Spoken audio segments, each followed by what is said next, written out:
새로운 한 해를 맞이하신 우리 청취자 여러분들께 한 해를 진짜 행복하게 만드는 정말 쉬운 방법 하나를 안내드리고 싶어요. 오늘은 사사기 8장에 있는 기드온 이야기를 가지고 여러분과 말씀을 나누고 싶습니다. 기드온은 여룻바알이라는 별명을 가지고 있습니다. 하나님께서 집에 있는 우상을 헐으라고 했을 때 그 우상들을 실제로 부셨거든요. 그래서 우상을 부신 사람이 바로 여룻바알 기드온입니다. 그리고 기드온은 여러분 잘 아시다시피 300명을 데리고 미디안 대군을 물리친 아주 훌륭한 사사로 기억하고 계실 겁니다. 그런데 혹시 기드온의 마지막을 알고 계신 분들 계십니까? 여러분 알고 나면 충격받으실 수도 있습니다. 오늘 8장 말씀에서 28절을 보니까요.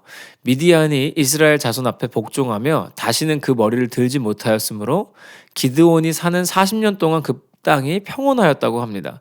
그러니까 기드온이 전쟁에서 승리하고 난 이후에 40년 동안 평온이 찾아온 것은 맞습니다. 기드온은 우상을 섬기지 않을 사람처럼 보였지만 이 사람도 결국은 우상으로부터 자유하지 못했습니다. 우리가 알고 있는 우상은 눈에 보이는 불상이나 어떤 신상들만 생각하실 수 있습니다. 그런데 우상은 사실은 내가 하나님보다 더 좋다고 생각하는 모든 것이 우상입니다. 그 어떤 것도 우상이 될 수 있습니다. 심지어는 좋은 일도요.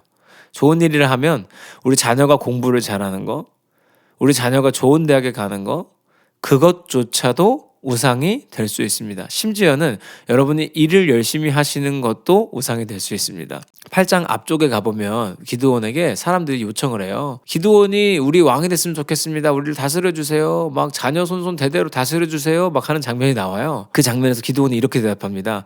나는 여러분을 다스리지 않을 겁니다. 하나님이 다스리십니다 하고 막 멋지게 고백을 해요. 여기서는 기드온이 아무 문제가 없어 보이죠?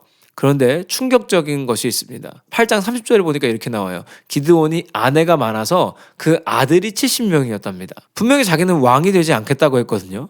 근데 아내를 많이 두고 아들을 이렇게 많이 낳는 것은 주로 누가 하는 일이죠? 왕이 하는 일입니다. 31절이 진짜 놀랍거든요. 세겜에 있는 그의 첩도 아들을 낳았으므로 그 이름을 아비멜렉이라 하였더라. 근데 이 아비멜렉이 무슨 뜻인지 아세요? 우리 아버지는 왕입니다라는 뜻입니다. 그 기드온은요. 사람들 앞에서는 나는 왕이 되지 않겠습니다 했지만 왕들이 한 행동을 다 했고요. 그리고 심지어 자녀 이름을 아버지는 왕이라고 지었습니다. 성경은 분명히 보여줍니다. 우상으로부터 자유한 사람은 없습니다. 여러분 삶에 수많은 문제들이 있죠. 수많은 문제 현상들이 드러나는데 그 현상들을 대할 때 행복해지는 방법을 알려드리겠습니다. 오히려 그 현상 이면에 있는 우상을 발견하시길 소망합니다. 예를 들어 볼까요? 교회 안에 있으면 안 되지만 실제로 많이 있는 일들이 있죠. 예를 들면 뒷담화라는 거. 교회 안에서 뒷담화 할 일 솔직히 뭐가 있어요? 여러분 뒷담화는 다른 게 아니라 그 자리에 없는 사람 이야기하는 겁니다.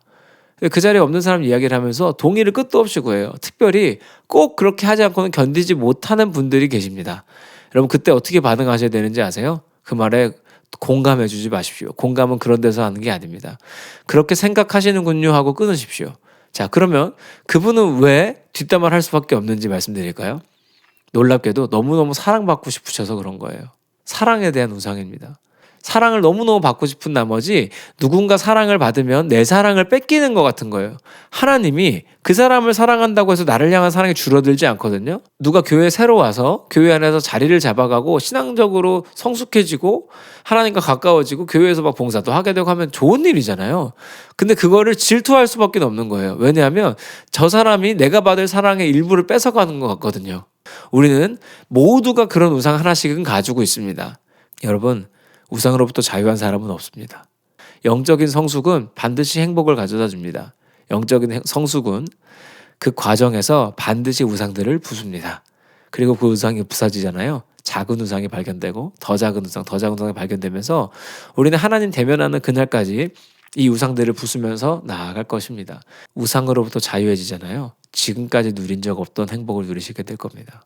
사랑의 우상으로부터 자유해지시잖아요. 지금까지 누린 적 없는 하나님의 사랑을 깊이 누리게 되실 겁니다. 뒷담화를 멈출 수 없었던 분이 계시다면 이렇게 고백하십시오. 하나님, 저 너무너무 사랑하시죠? 하고 하나님의 음성을 듣는 시간을 충분히 가지시면 좋겠습니다. 예수 그리스도가 우리를 우상으로부터 자유케 하시려고 십자가 지셨습니다.